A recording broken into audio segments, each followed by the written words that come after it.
Hi అండి అందరికీ. మేమైతే వెస్ట్ విప్పరు శ్రీ సుబ్రహ్మణ్యేశ్వర స్వామి గుడికి అయితే వచ్చామండి. చూస్తున్నారా ఇక్కడ పడుకున్నారు కదండి ఇద్దరు అమ్మాయిలు. వాళ్ళైతే పిల్లల కోసం వచ్చారంటండి.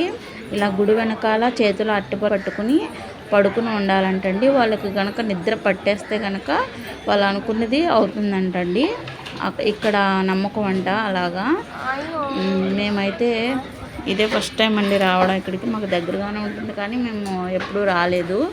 ఇదే ఫస్ట్ టైం ఇక్కడికి రావడం. ఇక్కడ మామిడి చెట్టు దగ్గర పుట్టలో వెలిసారంటండి స్వామివారు.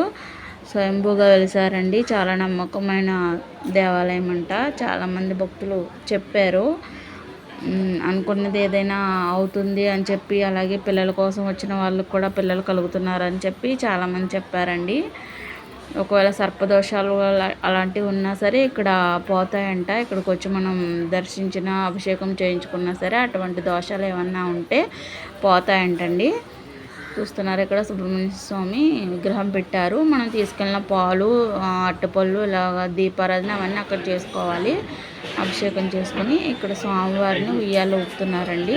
ఇక్కడ వచ్చిన భక్తులందరూ కూడా గుడి చుట్టూతో తిరిగినప్పుడు ఊపుతున్నారు ఉయ్యాలైతే. గుడి వెనకాల పెట్టారు ఉయ్యాలని.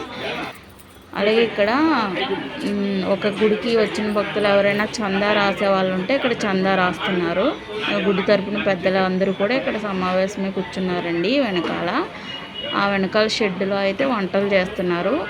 ప్రతి మంగళవారం కూడా ఇక్కడ భోజనాలు పెడతారండి వచ్చిన భక్తులందరికీ కూడా. చూసారా గుడి అయితే ఇలా ఉంటుంది. అక్కడ మామిడి చెట్టు కనిపిస్తుంది కదండి. మామిడి చెట్టు మొదట్లోనే స్వామివారు వెలిచారంట. వెలిచిన చోటనే గుడి కట్టారు. గుడి చిన్నగానే ఉంటుందండి కానీ చాలా ఫేమస్ అయిన గుడి. స్వామివారిని చూపిద్దాం అనుకున్నాను కానీ ఇక్కడ అవ్వలేదు. అంటే జనం చాలా రద్దీగా ఉన్నారు ఇక్కడ.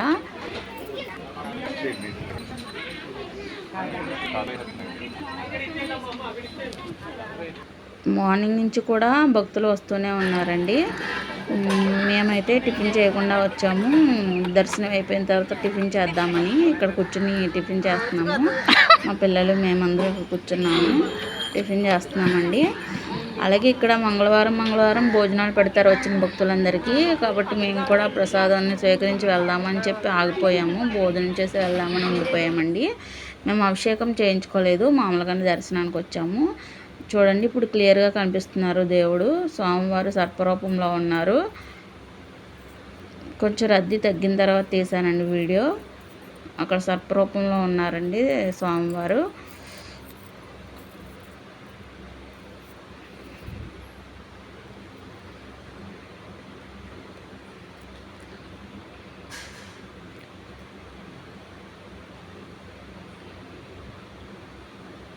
అసలు మార్నింగ్ నుంచి కూడా ఖాళీ లేదండి.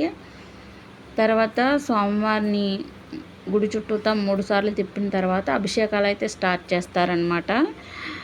అభిషేకాలు ఎలా అంటే ఇప్పుడు చేయించుకునే వాళ్ళందరూ కూడా మార్నింగ్ రాగానే పంతులు గారితో చెప్తారు అభిషేకానికి వచ్చామని చెప్పి. అప్పుడు వాళ్ళందరినీ పక్కన కూర్చోబెడతారండి. ఇప్పుడు స్వామివారికి అభిషేకం చేస్తారండి.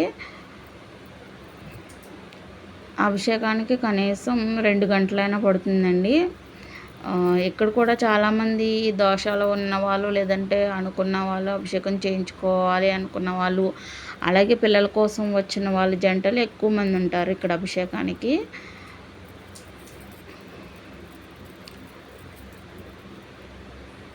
గుడి పెద్దలందరూ వచ్చారండి. ఫస్ట్ వాళ్ళ చేత స్వామివారిని ఊరేగిస్తున్నారు. అయిపోయిన తర్వాత అభిషేకం స్టార్ట్ చేస్తారు. ఎవరైతే చేయించుకుంటున్నారో వాళ్ళందరి చేత కూడా అభిషేకం చేయిస్తారండి.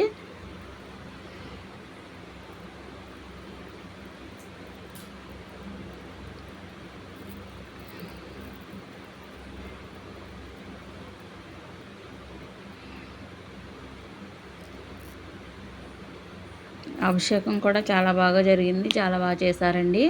మొత్తం వీడియో అంతా తీయలేదు, కొంచెం సేపు తీశాను.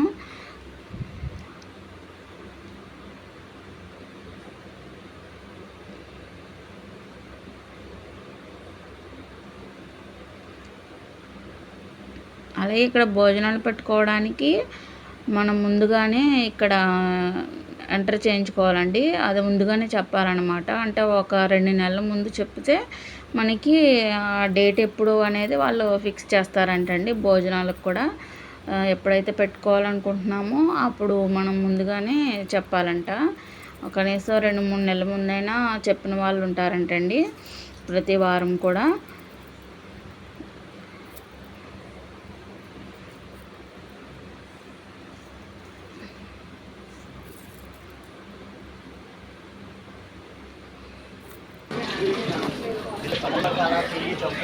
అభిషేకం అయిపోయిన తర్వాత అభిషేకానికి కంప్లీట్ అయిపోయిందండి. తర్వాత మేము భోజనాల దగ్గరికి అయితే వచ్చాము. భోజనాలు స్టార్ట్ చేసేసారు అప్పుడే. ఇక్కడ ఏంటంటే 2 రకాల కూరలు, పప్పు, చట్నీ, సాంబారు, అలాగే స్వీటు వేశారండి. భోజనాలు కూడా చాలా బాగున్నాయి, చాలా బాగా పెట్టారండి భోజనాలు కూడా. ఈ వీడియో కనుక నచ్చితే లైక్ చేయండి, అలాగే కామెంట్ చేయండి గుడి ఎలా ఉందో.